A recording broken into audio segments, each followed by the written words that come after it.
வணக்கம் தோழர்களே, நான் சுந்தரவள்ளி. தொடர்ந்து அட்டி மேல அட்டி விஜய்க்கு விழுந்துகிட்டே இருக்குங்க. ஒவ்வொரு தவறையும் நியாயப்படுத்த இன்னொரு பக்கம் அம்பலமாகிக்கிட்டே இருக்கு. விஜயனுடைய மகளிர் தின விழாவில் டான்ஸ் ஆடின அரசு பள்ளி ஆசிரியர் சஸ்பெண்ட் செய்யப்பட்டிருக்கார்.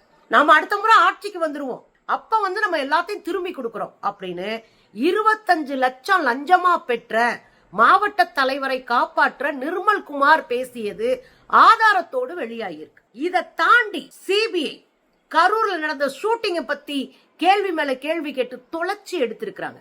என்ன நடக்குது தோழர்களே? அரசியல்ல நேர்மை வேணுங்க, அடிப்படையான அறம் வேண்டும். அரசியல் என்பது எல்லாவற்றையும் தீர்மானிக்கிற ஆகப்பெரும் சக்தி. இந்த அரசியல் நேர்மைதான் ஒரு கட்சியையும் கட்சி தலைமையோ வழி நடத்தும், காலந்தோறும் மக்கள் மன்றத்துல நிறுத்தும். அப்படி இருக்கும் போது நேத்து நேரம் நான் கட்சியை ஆரம்பிச்சு நாளைக்கு நான் முதலமைச்சர் ஆயிருவேன் அப்படின்ற கனவுல செய்கிற அத்தனை தவறுகளையும் திசை திருப்புகிற வேலை. இங்கே கரூர்ல 41 பேர் சாகுறாங்க, அது யாரோ செஞ்ச சதி, நான் பண்ணலப்பா, யார பார்க்க வந்து செத்தாங்க, அதுக்கெல்லாம் பதில் சொல்ல முடியாதுப்பா அப்படின்னு தெரிச்சு ஓடுறாரு அண்ணன். அதே போல பாதிக்கப்பட்ட மக்களை நேரடியா போய் பார்க்கறதானே தலைமைக்கு அழகு. போய் பார்க்கல. நேத்து நேரம் தஞ்சாவூர்ல ஒரு சின்ன பையன் விக்னேஷ் 19 நாள் உயிருக்கு போராடி செத்தே போயிட்டார். பார்க்க நாதி இல்ல. ஆனா அண்ணாத்த எங்க போறாரு? வளைகாப்புக்கு போறேன், ஷூட்டிங் போறேன், மலேசியாவில போய் ஜனநாயகன் படத்தை போய் நான் ரிலீஸ் பண்றேன், ஆடியோ ரிலீஸ் பண்றேன்னு ஆட்டம் போட்டுட்டு இருக்காரு. இதுக்கு இடையில அண்ணன் அங்க மும்பைல போய் வளைகாப்புக்கு போய் வசமா சிக்கி அசிங்கப்பட்டாரு. பக்கத்துல செத்து போன ஒரு பிள்ளையோடைய வீட்டுல போய் துக்கம் விசாரிக்க கூட உங்களுக்கு துப்பு இல்லையா அப்படின்னு கேட்டு அவமானப்படுத்தி இருக்கிறாங்க. தோழர்களே, ஒரு விஷயத்தை நம்ம புரிஞ்சுக்கணுங்க. அரசியல்ல இவர்களை போன்றவர்கள், சீமான் மாதிரி, இவங்க மாதிரி, பாஜக மாதிரியான ஆளுகள் ஆபத்தானவர்கள். அவங்க ஒட்டுமொத்த இளைஞர் சமூகத்தையும் திசை திருப்புகிற அயோக்கியத்தனமான அரசியலை செய்யறாங்க. நம்ம வீட்டு குழந்தைங்களுக்கு அரசியலை கற்றுக் கொடுப்பது நம் பொறுப்பு. அவங்க பாக்குறதெல்லாம் அரசியல் செய்யத்தான் செய்வாங்க, பார்க்கத்தான் செய்வாங்க, புரியத்தான் செய்வாங்க. ஆனா எது சரியான அரசியல் சொல்றதுக்கு நமக்கு முதல்ல அறிவு வேணும், நமக்கு முதல் தெளிவு வேணும். அதை நம்ம குழந்தைங்களுக்கு கற்பிக்கணும். இல்லன்னா தெருவுல நின்று விசிலடிச்சிட்டு இருக்கிற விசிலடிச்சாங்க குஞ்சுகளா நம்முடைய குழந்தைகள் மாறி போவார்கள்.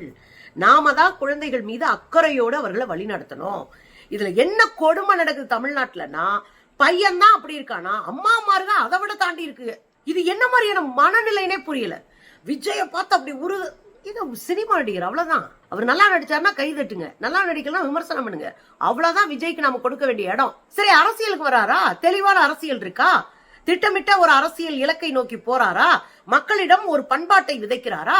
அவரை நம்ம தேர்ந்தெடுக்கலாம். இது எதுவுமே இல்லாத ஒரு சங்கியை பாஜகவுக்கு 15 சீட்டு பக்கத்துல இருக்கிற பாண்டிச்சேரியில கொடுத்துட்டு, நான் பாஜகவை எதிர்க்கிறவன், அவங்க எனக்கு கொள்கை எதிரின்னு சொல்லிட்டு, இங்க திமுக என்னுடைய அரசியல் எதிரின்னு சொல்லிட்டு ஒரு கும்பல் திரியுதுன்னா கேள்வி கேட்கணும் தோழர்களே.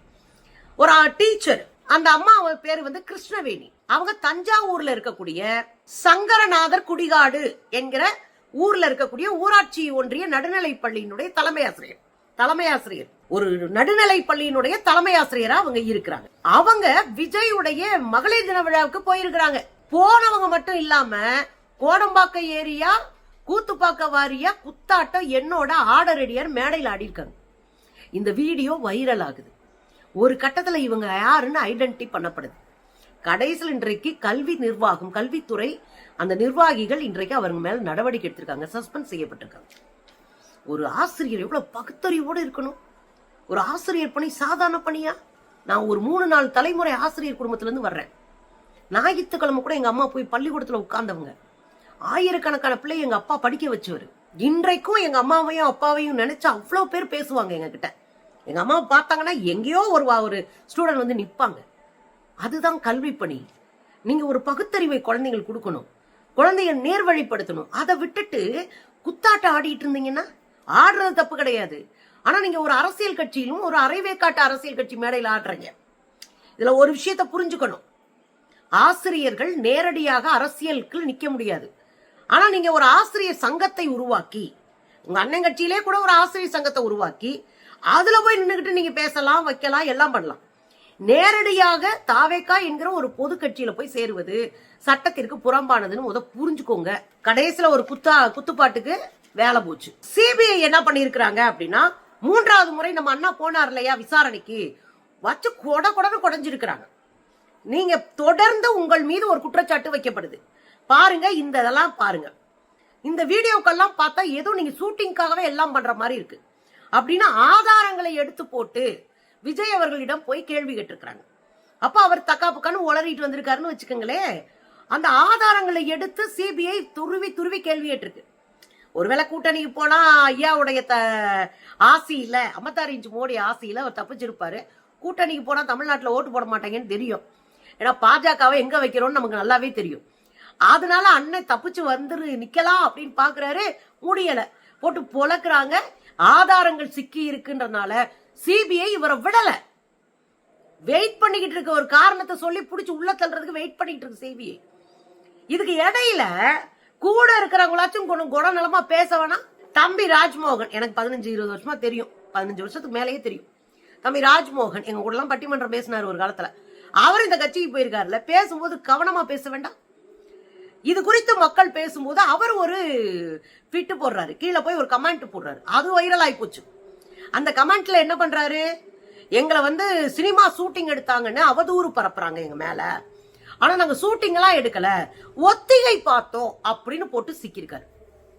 இந்த ஒத்திகை பார்ப்போம்னா என்னது, ரிகர்சல் பார்த்தோம்னு அர்த்தம். ரிகர்சல் எதுக்கு பார்ப்பாங்க, மேடையில ஒரு டான்ஸ் ஆடுறதுக்கு இங்க ரிகர்சல் பார்ப்பாங்க, இங்க ஆடி பழகுவாங்க. அதே மாதிரி ஒரு ஷூட்டிங் ஸ்பாட்ல இந்த தான் பண்ணணும்னா நம்ம தோழர் வெற்றிமாறன் அவர்களுடைய படத்துல ரிகர்சல் பாக்குற பழக்கம் உண்டு.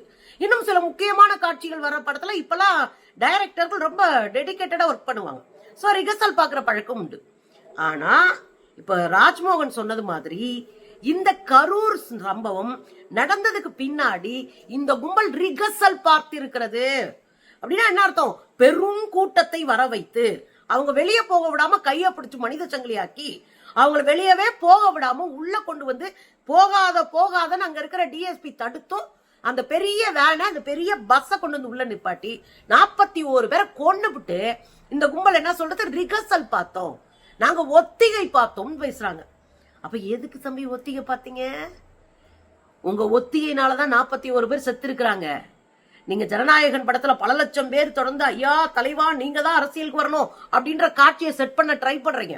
அதுக்கு 41 பேருடைய உயிரை புடிச்சிருக்கீங்க பாருங்க.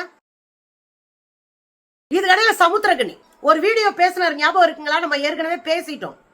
நையா மனுஷன் அவரு என்னையா நினைச்சிட்டு இருக்கான், இப்படி அவ்வளவு தைரியம் வருது, மனைவி விட்டுட்டு இப்படி வெளிப்படையா போய் ஒரு இடத்துல இருந்து நீ உள்ளுக்குள்ள என்ன வேணாலும் 4 சோத்துக்குள்ள செஞ்சு தொலை, வெளியே வெளிப்படையா அப்படி பேசுவியா, வெளிப்படையா அப்படி காட்டிட்டு இருப்பியா அப்படின்னு பேசி ஒரு வீடியோ வந்துச்சு, ஞாபகம் இருக்குங்களா? அதுக்கு போய் பத்திரிகையாளர் கேட்டிருக்காங்க அப்படி பேசிட்டீங்கன்னு. இங்க பாரு, நானும் வருத்தம்லாம் தெரிவிக்க மாட்டேன், நான் உண்மையை தான் பேசினேன், என் மனசுல பட்டதுதான் பேசினேன், வீடியோ எடுத்ததை தெரிஞ்சுக்கிட்டு தான் பேசினேன், என்ன தப்பு அப்படின்னு மூஞ்சில் அடிச்ச மாதிரி கேட்டிருக்காருங்க. அது வைரல் ஆயிட்டு இருக்கு. நான் எனக்கு தெரிஞ்சுதாங்க இப்ப கேட்டேன், நான் வீடியோ எடுக்க தெரிஞ்சுதான் பேசினேன்.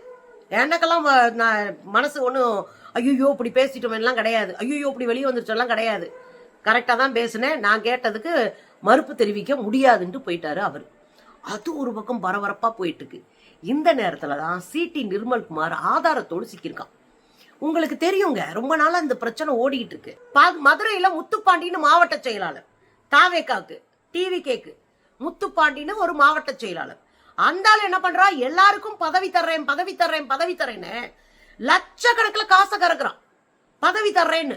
முத்துப்பாண்டி கொஞ்ச நாளைக்கு முன்னாடி ஒரு பொண்ணை மருந்த குடிச்சு ஹாஸ்பிட்டல்ல கிடந்தாங்க, ஞாபகம் இருக்குங்களா, சர்மிலான்ட்டு.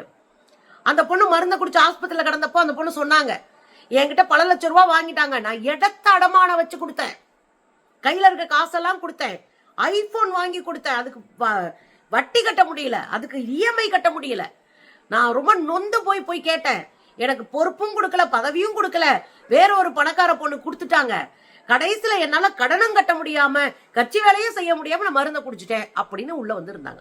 நம்ம அதை பேசிட்டோம், உங்களுக்கு நினைவூட்டுறேன்.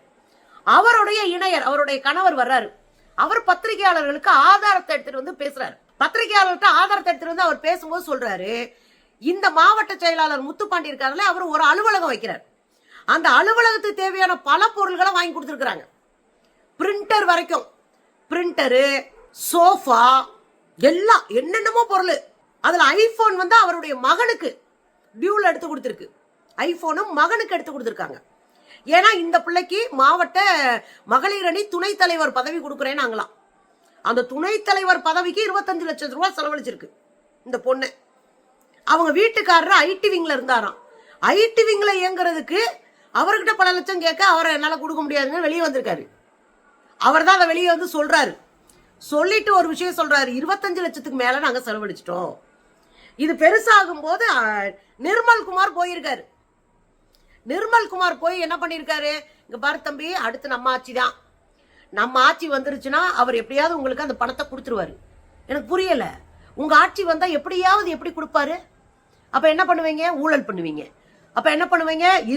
எந்த ஆட்சிக்கும் வரல, தேர்தலே நிக்காம ஒரே ஒரு சிங்கிள் ஆள்கிட்ட 25 லட்சம் ரூபாய் ஒருத்தர் லஞ்சம் வாங்கியிருக்கான்.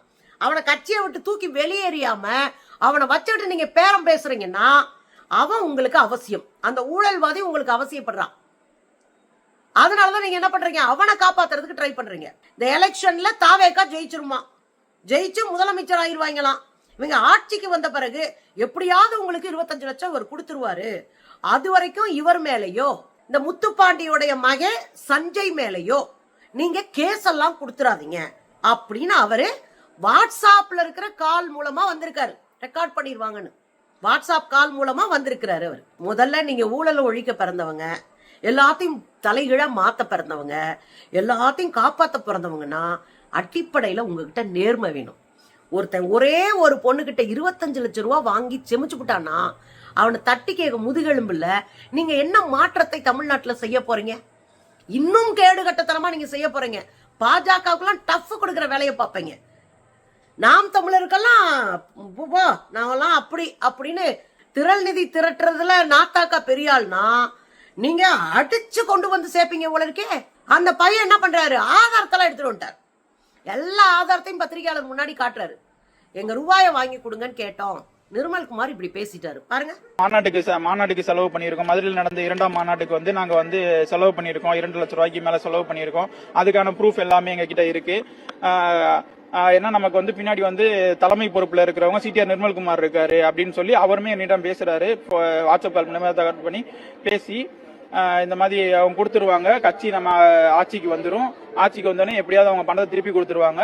தங்கப்பாண்டி மேலையும் மற்றும் அவர் பையன் சஞ்சய் மேலையும் எந்த ஒரு புகாருமே கொடுக்க வேணாம், எதுவும் பண்ணிக்க வேண்டாம். இவங்க தான் ஆட்சியை மாத்த போறானுங்க. இவங்க தான் தமிழ்நாட்டை நட்டமா நிக்க வைக்க போறானுங்க. ரசிய மனப்பான்மையில மாய இருள் இருக்க ஒரு கூட்டத்தை நம்ம திருத்த முடியாது.